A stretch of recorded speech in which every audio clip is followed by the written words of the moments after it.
Mesdames, Mesdemoiselles et Messieurs, bonjour. Je me présente Yannick Seyer. Je suis polytechnicien en nouvelles technologies de l'information et de la communication. Dans ce cours, je voudrais vous parler de la gestion de projet. Excellent cours à tous. Dans ce 14e cours de gestion de projet, voyons ensemble les marges au niveau d'un projet. D'une manière générale, une marge, c'est une période pendant laquelle une tâche peut glisser dans le temps, comme ici, sans affecter les dates d'une autre tâche ou encore la date de fin de projet. Voyons ça au travers d'un exemple simplifié. Dans cet exemple simplifié, au niveau de la gestion de projet concernant les marges, voyons comment faire un puzzle que j'ai retracé ici au travers un diagramme. Entre le départ et la fin de ce puzzle, nous allons donc trier le puzzle, à savoir les contours, les couleurs claires et les couleurs foncées. Au niveau de chaque tri, un assemblage donc de ces couleurs, puis la réunion de l'ensemble des couleurs et bien sûr du contour. Et c'est terminé. Voilà donc ici le projet tel que je vous propose de le découvrir en mettant en évidence les marges.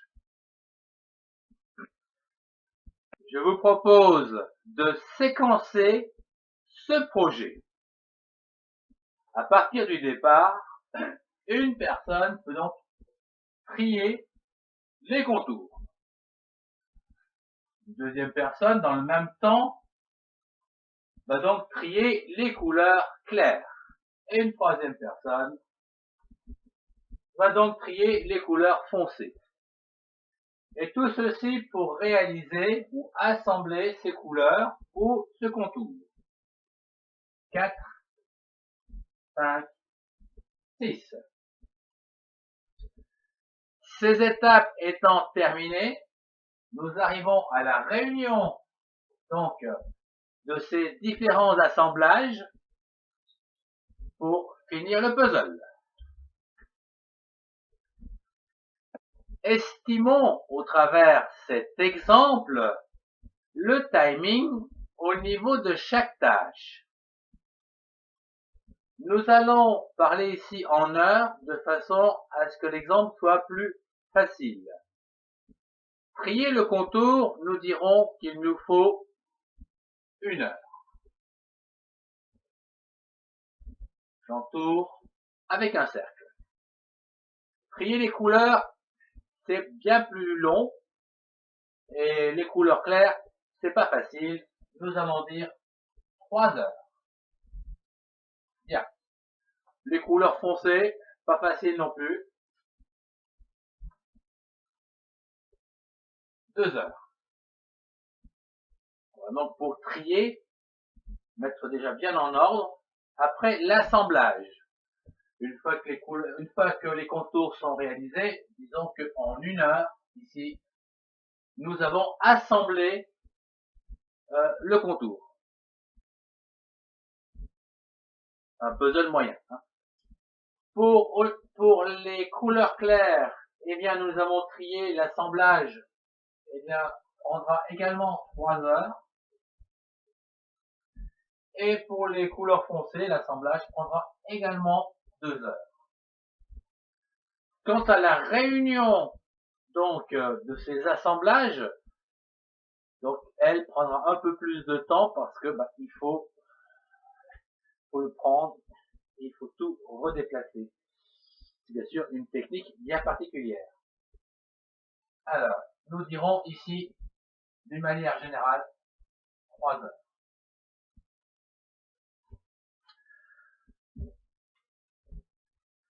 Voyons à présent la durée de ce projet, qui est fonction du temps. Nous avons vu lors des précédents cours que la durée totale d'un projet est égale à la somme de la durée des tâches la plus longue. Ici, nous avons 1 heure, 3 heures. Ici, le chemin critique va prendre 5 heures. D'accord. Dans celle du milieu, 3 heures, 3 heures, 3 heures. Le chemin critique va prendre 9 heures. Et enfin, celle du bas, 2 heures, 2 heures, 3 heures. Je vais nous donner 7 heures comme chemin critique. Nous constatons que c'est celle du milieu qui est la plus longue. Donc le projet, eh bien, il va prendre 9 heures.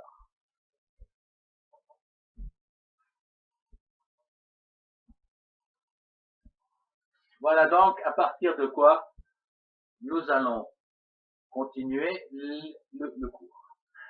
Voyons à présent l'objet de notre cours, à savoir les marges. Nous avons vu précédemment que le chemin critique de notre projet le plus long était de 9 heures. D'ici jusque là, d'une manière générale, ça nous prend 9 heures. Voilà. Bien. 9 heures. C'est donc la durée maximale. Voilà. Nous avons vu également que nous pouvons prendre d'autres chemins, tels que celui-ci qui prendra donc 5 heures.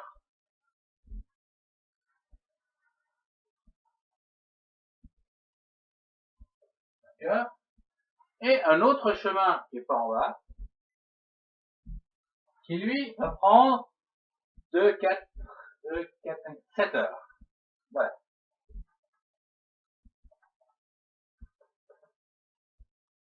Il est évident que la marge disponible pour le chemin numéro 2, entre 7 et 9, est de 2 heures. Nous avons une marge de 2 heures.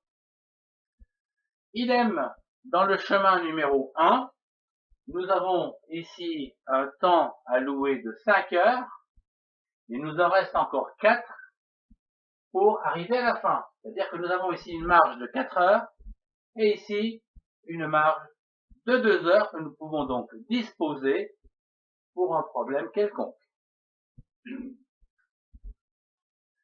Résumons la situation au travers ce tableau où nous avons séquencé les tâches et nommé ces dernières. À savoir, la première tâche, trier les contours. Deuxième tâche, trier les couleurs claires. Troisième tâche, trier les couleurs foncées. Quatrième, assembler le contour. Le cinquième, assembler les couleurs claires. Le sixième, assembler les couleurs foncées. Et enfin, réunir l'ensemble. Puis, nous avons donné les durées en fonction des tâches. À savoir, trier le contour 1 heure, trier les couleurs claires 3 heures, les couleurs foncées 2 heures, assembler les contours 1 heure, assembler les couleurs claires 3 heures, les couleurs foncées 2 heures et réunir l'ensemble 3 heures.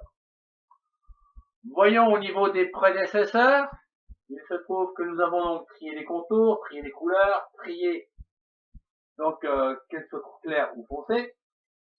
Puis la partie assemblage, l'assemblage du contour va reprendre donc la tâche numéro 1. L'assemblage ici des couleurs claires va reprendre la tâche numéro 2. Et l'assemblage des couleurs foncées va reprendre la tâche numéro 3.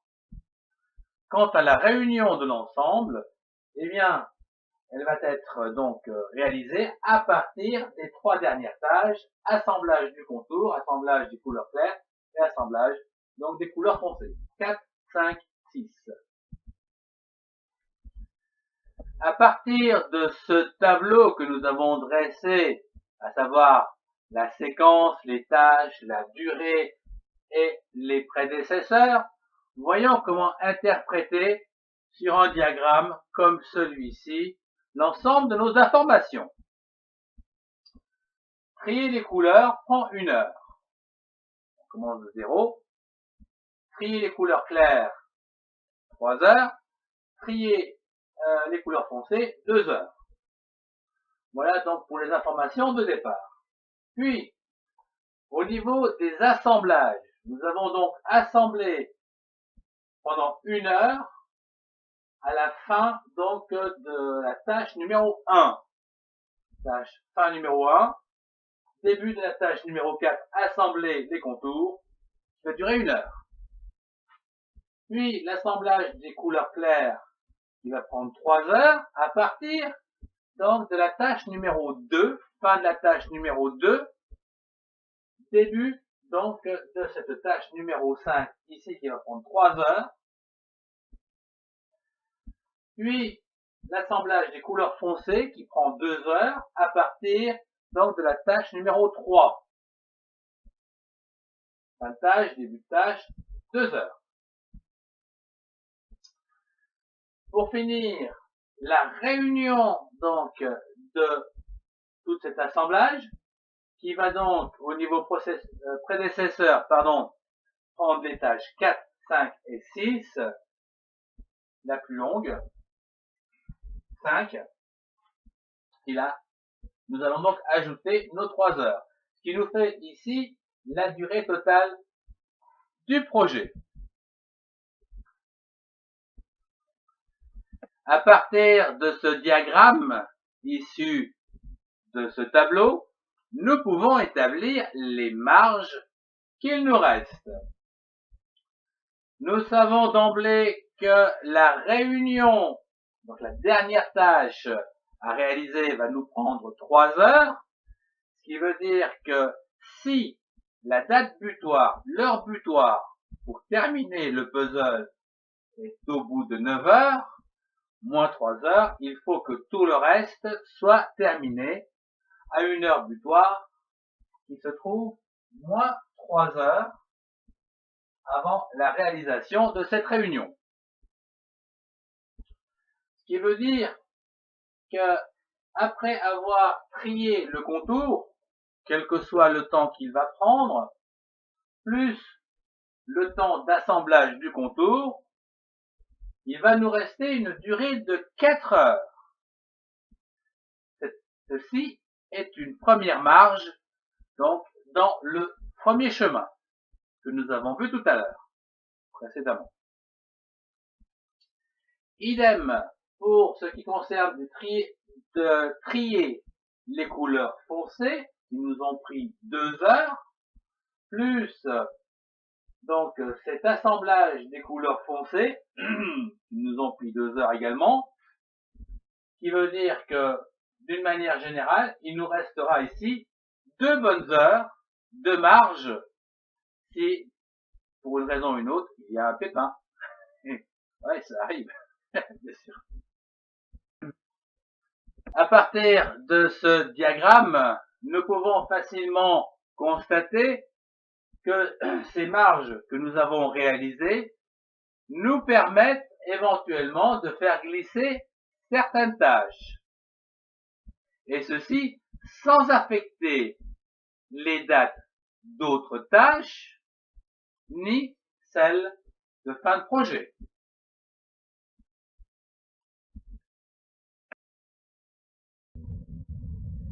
Ce cours touche déjà à sa fin. Je vous remercie de l'avoir suivi. Au revoir et à très bientôt.